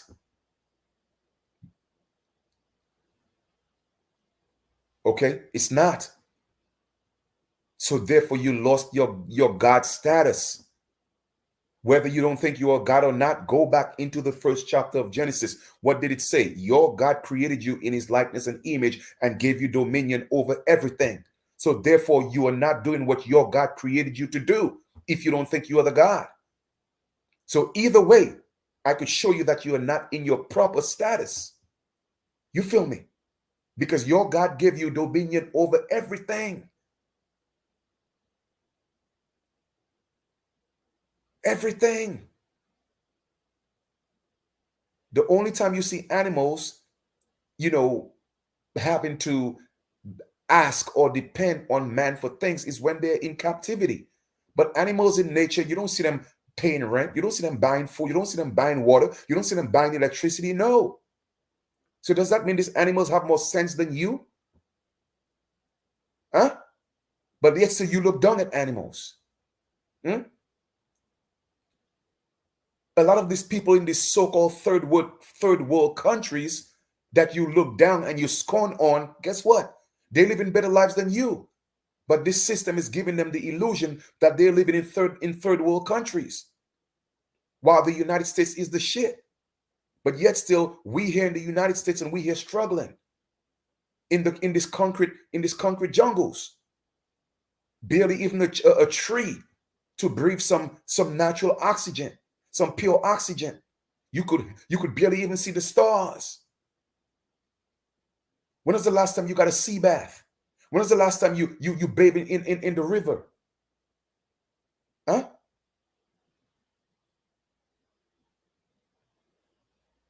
So they give us the illusion, you know what I'm saying? They give us the illusion that, if you are in the islands or in different parts, only place, that's once you're in the United States, this is where it's at. But anywhere else except the United States is a third world country. So they give you the illusion that it's a third world country to the indigenous people. But then the tourists, they promote it to them as heaven. I want y'all to really see the trickery. Right? Think of what I just said. Think of what I just said. Right? The indigenous people of the Americas, apart from the United States, they will give the indigenous people that they live in third world countries, that they are poor, all right? And they're giving them the illusion that the United States is where it's at, like money is falling from trees in the United States, right? But then the tourists, they sell to the tourists that the islands are heaven. But to the indigenous people in the island, they sell it to them as hell. You see, y'all don't get how they flip these things. You feel me? They flipped it. It's the same way in the United States. The original people of the Americas, be it whether you call yourself Black or African American, they got us living in hell.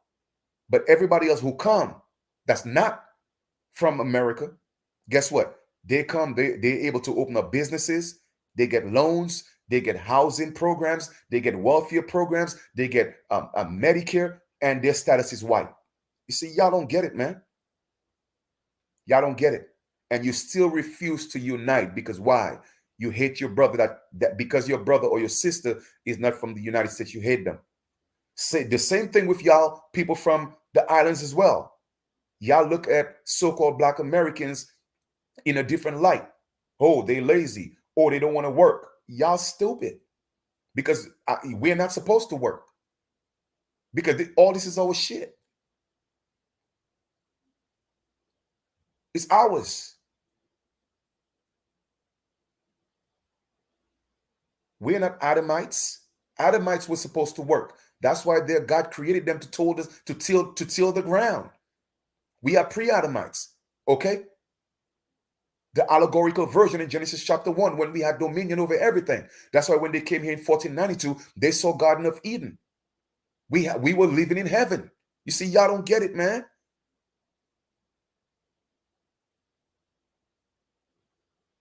Exactly.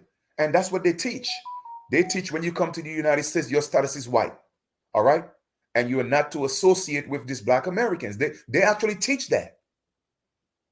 That's why you see Africans, okay, when you see Africans hang out with their own people in the United States. They hang out with their own people. When so-called black Americans were dealing with the civil rights, how many real Africans you saw out there? Even with the Native Americans, how many of them you saw fighting for civil rights? None of them, because the civil rights had nothing to do with them. In fact, the civil rights had nothing to do with us, period.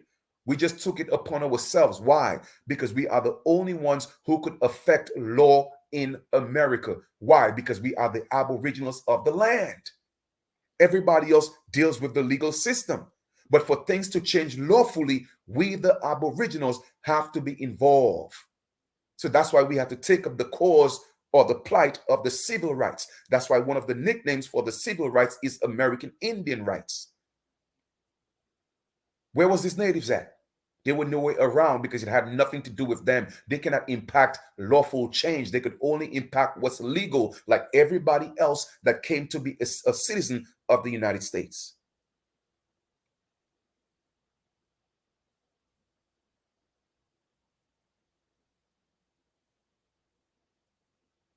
You feel me? So with that being said, they teach that stuff in the islands too as well. All right. They teach that stuff in the islands. When I was growing up in the islands, all right, about, they would call people in the United States either a Yankee, or they would call them, they would have these different names, and they would say, oh, they're lazy, they don't want to work.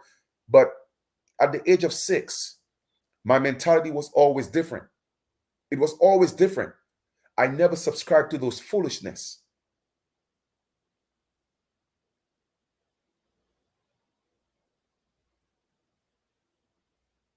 You feel me? I never fell for those, for this type of teaching, because it was something different in me.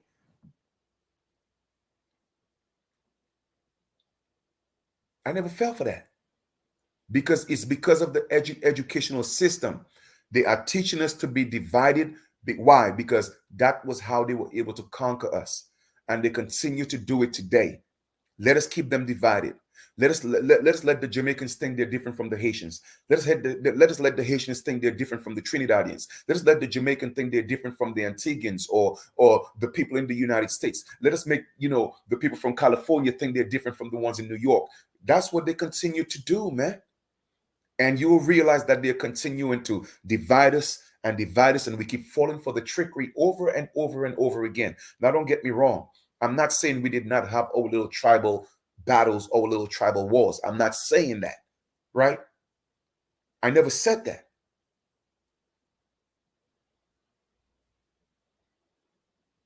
But on a grander scale, that's what they're doing to us. Okay? So we out here hating each other. We out here putting down each other, not realizing we came from the same womb, which is what? Our motherland, which is what? The American continent. That's our mother. That's our motherland. Our motherland is not Africa. Africa is for Africans. Asia is for Asians. And of course, Europe is for Europeans, because Europe was created for the children of those black devils.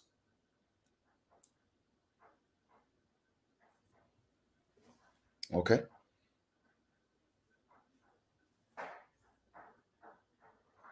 So once again, I will always continue to promote unity. I will always continue to promote love amongst my people, even the ones that's lost. Okay. I'm not going to fault them for being lost.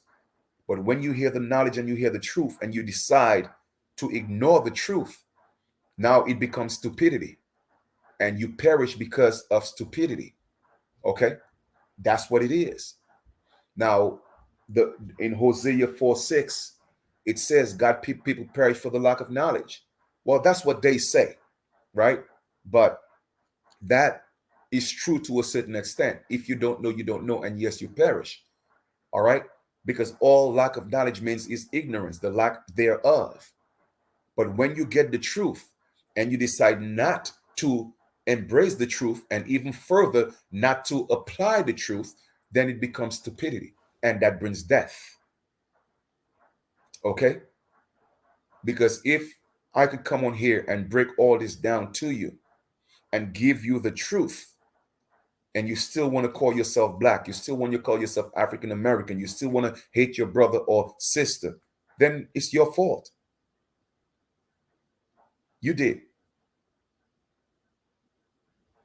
And guess what? We are all aliens to the United States. We are all aliens to the United States. People don't realize that, man. Because for you not to be an alien of the United States, you have to agree to be in a corporation. Wow, man. You know? And you know, it's crazy, man. Do you know how beautiful the islands are? The best part of the Americas is out of the United States. Do y'all realize that? The most beautiful parts of the Americas is out of the United States. And it's ours. So why are we separating ourselves? It's ours. It's all ours, man. That's our birthright, bro. That's our birthright. And they give you an allegory of which symbolizes Esau giving up his birthright to Jacob. You see, y'all don't get it. You don't realize that story that's in there. It is all symbolic for different stories and different ethnic groups of people. And that's another story of basically them telling you that you are Esau. But you think Esau is a pale man, a pale hairy man. That's not true. You feel me? I just broke down to you what Esau meant. It meant ruddy, brown, copper colored. And then the Jacob, Israel, their Lord God told him, listen, man, I'm going to show you how to take your brother's land. Take his birthright. And I'm going to make you a blessed nation. See, y'all don't get it. So now you're out here calling yourself Israelites, the thief, okay, the deceitful one, the one that stole, the supplanter, not realizing that it's all symbolic to show you what this people, this black devils came here that call themselves Israelites and blackamoors and Jews and all of them that came here and took our birthright. You see, y'all don't get it, man. It's in the book. They're telling you the truth, but they're not telling you the truth. It is just another version of the story being played over and over and over and over again. It's like the movie, what you call it, Fast and the Furious. It's like the Fast and the Furious, but they're giving you different sequels of the story, but it's the same storyline from Adam to Eve, because what? They made Eve the one who brought the evil. From Cain and Abel, okay, going all the way to Jacob and Esau, going all the way to it's just so many different stories. David and Goliath.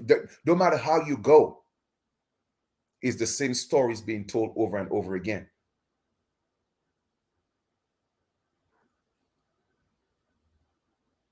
You did.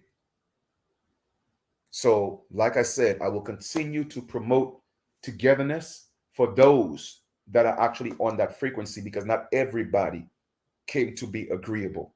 Not everybody came to be agreeable. And that's just facts. If that were the case, we would not have opposites in duality. Okay? That would not be the case. So there have to be disagreeables. There have to be evil people. There have to be people that are jealous. There have to be people with no integrity. It has to be here. So I am only making an attempt to gravitate to the righteous people, to the loving people, so that we're able to be sovereign in our own land. We're able to regain and take back our birthright because it's ours. Jacob stole our birthright. Okay?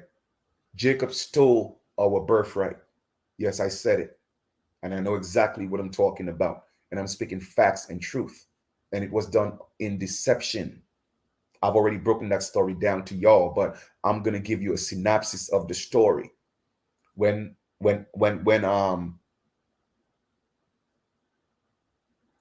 I think about Carnival and Mardi Gras, that is part of our culture. That is part of our celebratory festivals. I love it. You know what I mean? Of course, religion demonize it, but that's part of our culture. You did? What's the difference between you in a church jumping up, speaking in tongues, a bunch of nonsense? You know what I mean? That is a carnival. That is a carnival. Okay, that is a carnival. All right. So what was I going to say before I answered that question? Man, I kind of lost my train of thought. But if somebody could remind me what I was saying before I answered Bella's question, I'd appreciate that. But I was talking about oh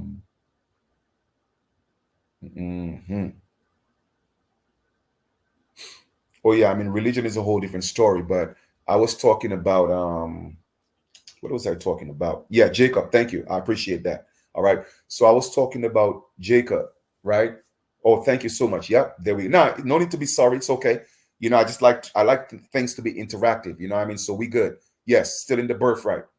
I appreciate that, Ohima. All right, now check this out. So let me give y'all a synopsis of the story and show you how this whole, and I've already broken it down in detail, but I'm just for the purpose of this lesson, I'm gonna kind of like go over a synopsis of the story, right? To show you how it all came from fraud and deceit, right? So here we are. First off, Abraham started off with a lie because Abraham had his wife Sarah, and he lied and said that Sarah was his sister. So as a result, the first incident was a Pharaoh lusting after his wife, and then because of that, this Lord came and brought plagues to Pharaoh. Now, my question to this Lord is, yes, I'm questioning your Lord in the Bible because he's not my Lord. I'm questioning your Lord and asking him, well, why didn't you reprimand Abraham for lying? Why did you have to bring plague on an innocent man? So obviously your Lord in the Bible had something against Pharaoh from the very beginning because Pharaoh didn't do anything. You feel me? And I've already broken that down. If you go to a club with your wife and your wife is fine, and all night your wife is by herself in the club, you feel me? And me, I see your wife and she bad, right? Or she's beautiful, not bad, she's beautiful. Because I don't want nothing that's bad, but she's beautiful, right? And I approach your wife and made a move. And here comes the club owner talking about your chief. Man, that's a man wife because you approach her and you like her. You know what? I'm going to kick you out the club, and on your way home, you're going to get into an accident. Like, what? What are you talking about, dude? I didn't know it was his wife. She told me that that's her brother. So now you're going to kick me out the club, and not just kick me out the club, but you're telling me on my way home, I'm going to get into an accident? That's what the Lord God did. Abraham's wife was Sarah. He said, yo, that's my sister. So therefore, if that's your sister, Pharaoh have every right to try to tap that. But because Pharaoh didn't know, because of his innocence, your Lord God sent plague to the man and his entire household, not just the Pharaoh, but his entire household. So basically, Sarah lied, Abraham lied, and your Lord God was okay with lying. Okay? Your Lord God was okay with him lying, but yet still every seed, every nation would be blessed through Abraham. Something that started off with a lie. So let us continue. Because like I said, I'm going to debunk all this nonsense. Let us continue. And I want any of you Israelites or you Hebrews to challenge me on that. I'm ready. We could do the live anytime because I'm going to smash your story so hard. Okay? Everybody's going to see the BS. Let us continue. So it started with a lie. So that happened. So the Lord, you have so much control. You have the power. All you have to do was say, Abraham, you know what? And guess why Abraham did it? Abraham did it because he was afraid if he said that was his wife, they would kill him to take his wife. But if you had so much faith in God and you know God is protecting you, why are you afraid to die? You see, it's the same thing with a lot of Christians and believers today. Y'all so, you always talk about this heaven and how you want to go meet Jesus, but you're afraid to die. Everybody want to go to heaven, but everybody's afraid to die. Same thing with Abraham. Ain't nothing changed. He want to go to heaven. He believe in this God, but he afraid to die. Guess what? I'm not afraid to physically die because I know it's not real. You feel me? That's the difference between me and Abraham. All right. So let us go. Let us continue. So anyway, that is the reason why he lied. His wife went along with the lie, and the Lord God went along with the lie, and not just go along with the lie. He blessed him for lying, and also brought plagues to Pharaoh because Pharaoh was innocent and Pharaoh did not know that was his wife. All right. Now let us proceed. Another situation with Abimelech. Abimelech saw Sarah, and he also wanted Sarah. But guess what the Lord decided to do this time? The Lord decided to say, you know what, man? Abimelech, I feel you, bro. So he went to Abimelech in a dream and told Abimelech that is Abraham's wife. So let me ask you a question, my brothers and sisters. Why didn't the Lord go into the same dream or in another dream and told Pharaoh that was Abraham's wife so he would not have to bring the plague on Pharaoh? You know why? Because he had beef with Pharaoh from the very beginning. Do you know why? Because in the story, in the fairy tale, Pharaoh's job was not done. Pharaoh still had to play another role so that the Lord got to prove that he got big balls. He had to prove that, you know what, my God is better than Pharaoh's God. So Pharaoh's part in the play was not complete. Okay? And this is real facts I'm giving y'all. Okay, so he went to Abimelech and said, listen, in the dream, Sarah is the man's wife and blah, blah, blah, blah. And guess what Pharaoh did? Let me kind of digress here for a second. Pharaoh was such a righteous man. He did not even take back all the wealth that he gave Abraham and Sarah. He said, man, take that and go. Why didn't you tell me, bro? Why you didn't tell me that was your wife, man? Now you got your Lord putting all these plagues on me, bro. And guess what? He gave it to him. So it shows his innocence. So all the wealth that Abraham was surmounting from Abimelech, from Pharaoh, all that was based on deception and lie. So you trying to tell me that was how your Lord was blessing him to make him a great nation? Let us proceed. So here we go. Abraham, he finna have a son named Isaac, right? So now this Lord, he loves sacrifices. He likes people to prove that they are subjected and faithful to him and they're afraid of him. So what he chose to do? He chose to tempt Abraham to tell him, yo, go sacrifice your son. So here Abraham is going to sacrifice his son. But why is the Lord testing Abraham? To see if Abraham would fear him. But hold up. I thought you already knew everything. So why did you have to test him to see if he was afraid of you? And why would you want him to be afraid of you in the first place? You feel me?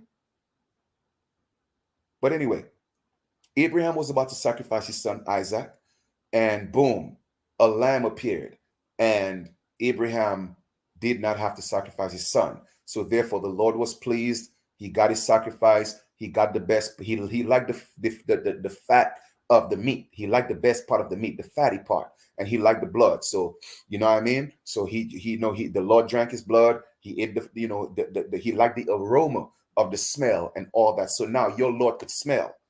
Those are characteristics of people, of human beings. Okay, your Lord is jealous. Those are characteristics of human beings. All right, but let us proceed. Let us continue. All right, let us continue. So now Isaac is now having a wife. Now here's the crazy thing about it, right?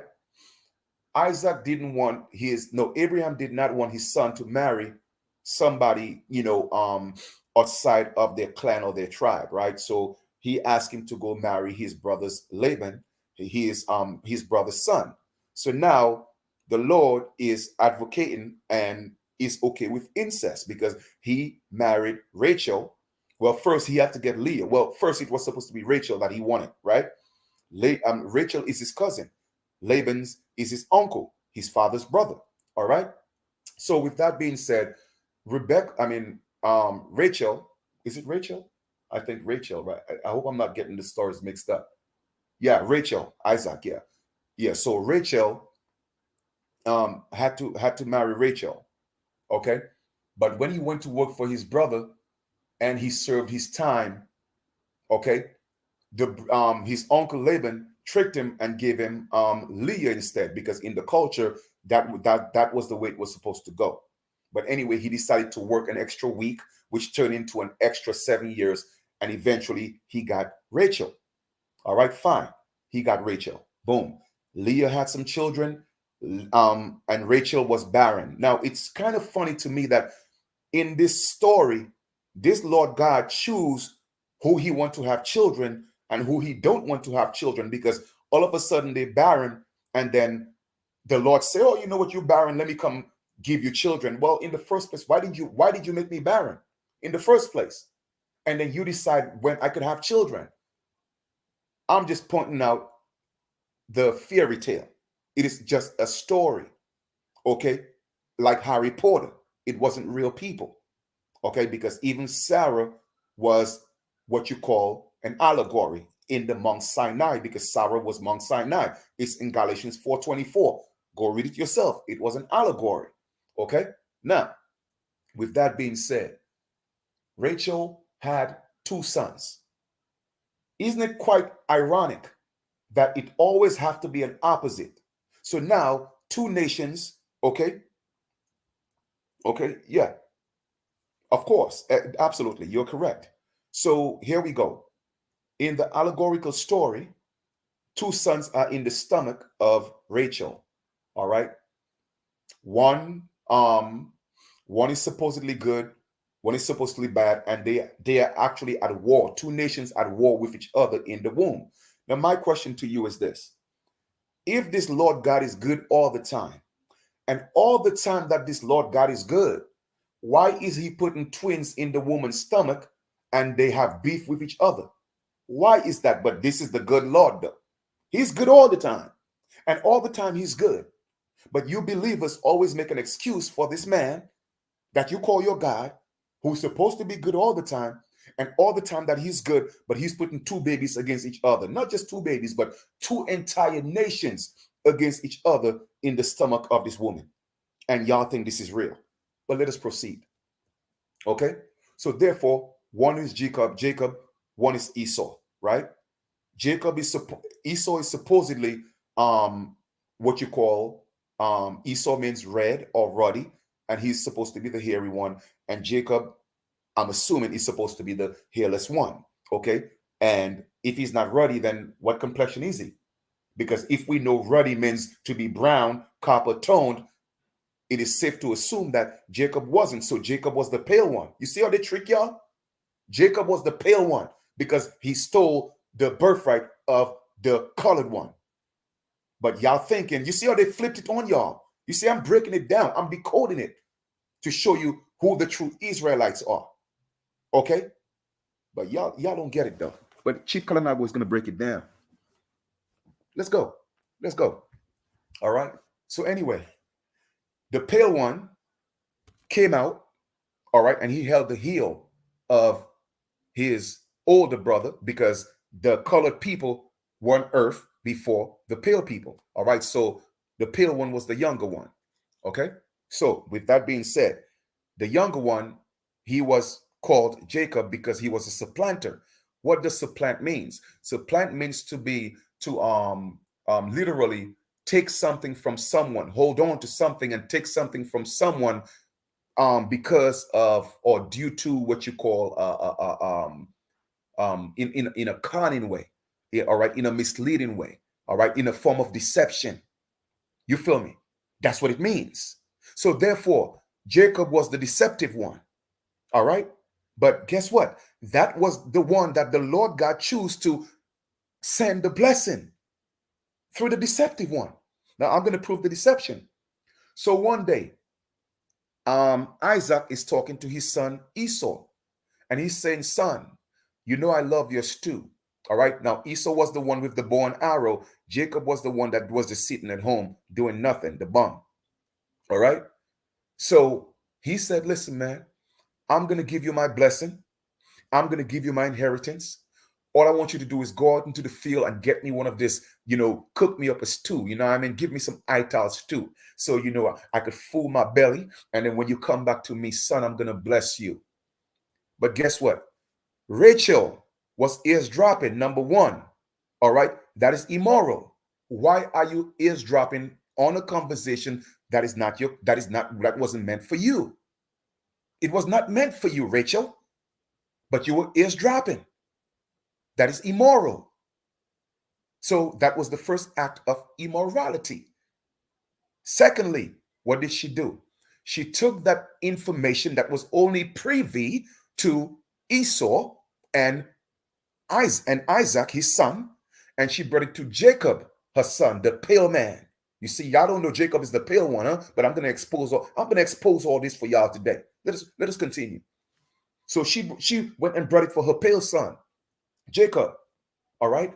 And she said, "Listen, man, your father is about to give the colored son everything." You feel me? Everything. Jacob is like, "Word, everything?" She's like, "Yeah, but this is what you got to do. All right. I want you to go into the field first and you go get the stew and bring it to your pops." That's the second form of deception and immorality. So now she's telling her son, lie, another lie. Because you see, their father and their God was a liar from the very beginning. But I'm just getting warmed up. Let us go. So anyway, Jacob was like, "Listen, man," even he himself acknowledged what he was doing, but not because he thought it was immoral, but because he was like, if my father found out, then he would die. So it wasn't even because, you know what, mom, this is wrong, what we are doing. Okay, it's immoral. It's a lie. I'm not going to lie to my father. No, his only reason was if his father found out, he would die. So again, he was only concerned about himself, right? But even before that, he stole his brother's birthright. Why? Because his brother came from the field hungry, starving, because he was famished, right? And he said, "Bro, do me a favor, man. Can you give me some of your stew?" Did you know what his brother said? The one that's supposed to be righteous, the one that got all the blessings, right? You know what he said? "Yo, if you want me to feed you," because his brother said, "Yo, if you don't feed me, I'm going to die." He said, "Listen, bro, if you want to live, you got to sell me your birthright." So he sold him his birthright for a pot of stew, man. Now, like I've said before, if my brother come to me hungry, I'm not going to starve my brother and ask my brother to give me his birthright for some food, man. Man, that's devilish, man.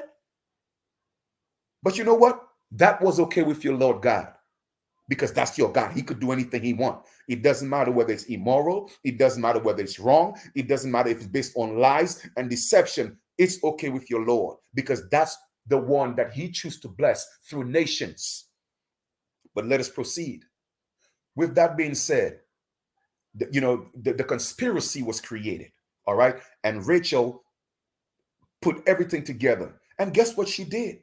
She said, "Listen, man, you know what, son? You're not going to die. I would take your place if you're going to die. I will take the responsibility." So guess what she did? She said, "But you know what, mom, you know my brother is hairy, right? So father will know that it's not me." She said, "You know what, son? Don't worry. I got that. I got you. Go into the field and get a kid." A kid is a young goat. So therefore, we should stop calling our children kids, all right? Because they're goats, right? So let us get a goat, and I'm gonna skin the goat, and I'm gonna wrap the goat skin around your neck, and I'm going to wrap the goat skin around your arms so that so it would feel like you're hairy. Okay? So now the plot thickens, the conspiracy thickens, the deceit, it thickens.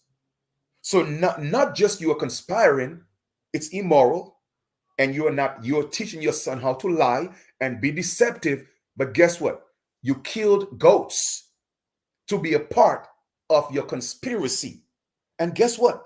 The Lord allowed all this to happen. Murder, killing of the goats, to be a part of that. Now the Lord could have came down and said, you know what, Rachel? What you're doing is not wrong. It's not right. It is wrong. But he didn't do that. He could have also spoken to Jacob and said, Jacob, man, don't you know because of your father, I'm going to give you I'm going to make you a blessing, and then and you're going to have children, and all nations are going to be blessed through you. But young man, we don't want it to be through deception and lies and thief, man. We don't want that, man. Guess what? The Lord didn't do that. The Lord God did not do that. But guess what? He could interject in people's dreams and tell him, hey, you know what? This is Abraham's wife. So don't do that. You know what? He could send plagues to innocent people. You feel me? He could make sure that Rachel could not bear children. That's the power that he have. And then when he decides for her to have children, he could make that happen. But he will not come down to stop a lie. Do y'all see the BS? But yet still people are afraid to challenge these things because they are taught it's real. Oh man, I gotta go. Hold on. Hey sis. Hey, what up? At 12 o'clock? Okay, cool. All right. All right. All right, cool. I'll get on the 12. All right, yeah. All right, so I got about 15 more minutes with y'all. So let me just run through this real quick. All right. So that happened, and then they went on with the conspiracy. So long story short, Jacob came in, tell his father, you know what? He brought in the soup, the stew. His father said, oh, how come you sound like Esau, but blah, blah, blah, blah. He tricked his father into, into feeling his arm, feeling his neck. Bottom line is he took his brother's birthright. And when his brother came back, right? His brother came back to his father, said, hey, father, here's the stew, give me my blessing, whatever the case is. He said, yo, your brother deceived me. And this poor man cried. So you could have given your father a heart attack because of that. But yet still, when it was all said and done, the Lord came and said, yo, you know what, Jacob? I'm going to bless you. I'm going to bless you. But this is what Isaac said. Isaac said, listen, man, yes, your brother did that to you, but don't worry about it. He gave his own son Esau his own blessing, not just on earth, but in heaven. But guess what, Jacob? Guess what, Israel? Your blessing is not in heaven. You don't realize that because guess what? It did not come from Isaac. Isaac did not give you his blessing. You feel me? Because you stole, you deceived. All right? And that's why the pale race had a certain cutoff from the pineal gland. They were born with pineal glands. Now, Chief, how are you going to break that down? I keep telling y'all, don't play with me, man. I'm dangerous when it comes to this knowledge. Let me prove it to you. Boom. So Jacob went to a place called Jabbok. And Jacob wrestled with a man. That man, he wrestled with man and God. And he overcame. So let me ask you a question. How could Jacob, a regular man, overcome and defeat, the Lord? That happened. And he called that place Peniel. All right. Go look up in the Strong's Concordance what Peniel means. It's a place where face to face. Even in the Bible, it said that no man saw God's face and live. But guess what? Jacob saw his face and lived face to face because that's what Peniel means, aka pineal gland. You feel me? So he had to go wrestle.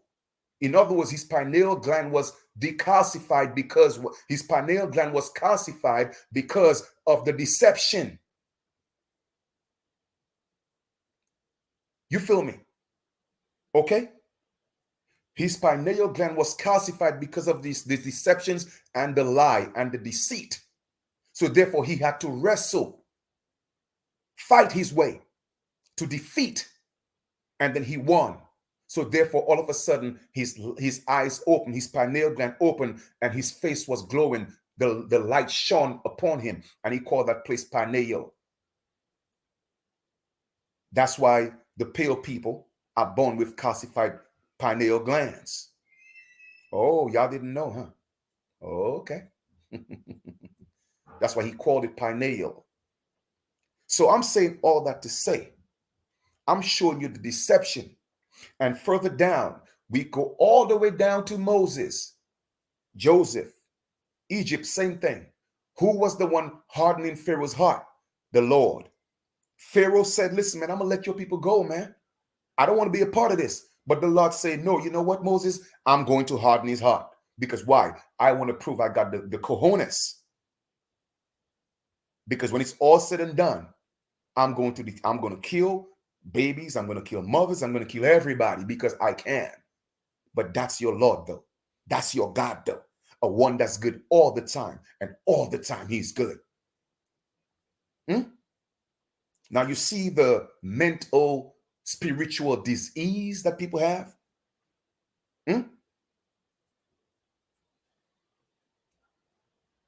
That's how people are spiritually dead. When you truly read the story and you break it down, you'll see how evil and corrupt your Lord is. And don't realize it is actually two stories in one.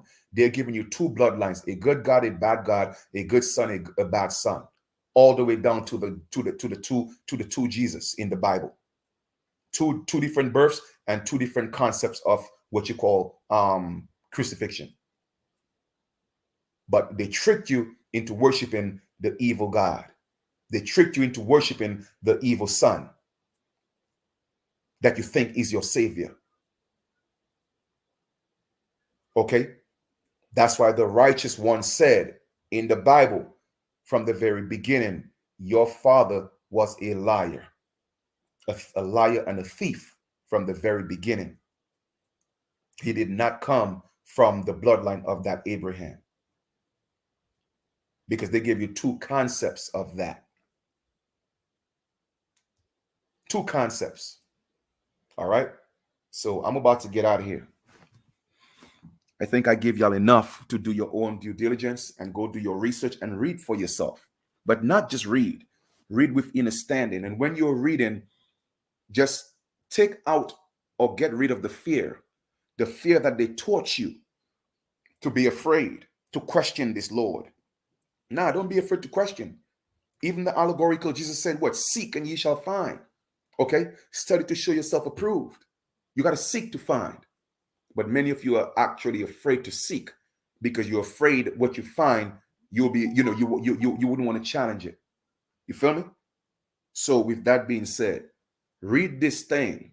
I'm just giving you some bullet points so you are able to read and open up your mind when you're reading now. Go into Genesis. Ask yourself in Genesis 2, chapter 5, who is that son? Who is that Seth that Adam created in his own likeness and image?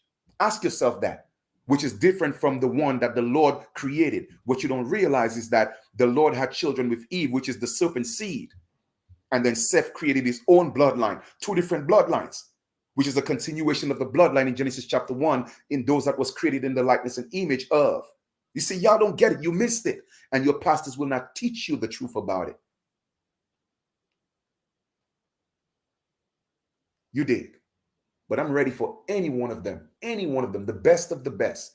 T.D. Jakes, Creflo Dollar, Joel Osteen, any one of them. Put me in front of any one of them on national TV so the entire world could hear this talk or this argument we are going to have. Because I don't debate. Debate means to beat up. But argument means to have a conversation to find a resolve. So I love to argue. But I will not debate you. And we're going to bring the truth to the world. I don't care what Bible you bring, any version, because they all basically tell the same story. I am ready for that because it's time for the world to know the truth and for the people to actually know that they are serving a demon, and that is not the supreme righteous most high. That is good all the time, and all the time that energy is good. Two complete different energies, and they got you worshiping the demon, unrighteous one, the one that kills, sacrifices, the one that lying is okay with, the one that deception is okay with, the one that going around and raping babies and children is okay with. That's the one they got y'all worshiping, and you wonder why the world is upside down, because they have to flip it upside down. Why? Because the 9 ether beings had to go into their lower selves to flip the 9 to create the 6 ether beings. So everything had to be flipped over. That's what Jacob is. Jacob is the flipped version, the 6th ether being, the pale man. But y'all out here thinking y'all Jacob. No, they give you 2 stories, man. 2 stories. And Jacob took your birthright, man. It's an allegory, symbolic, man.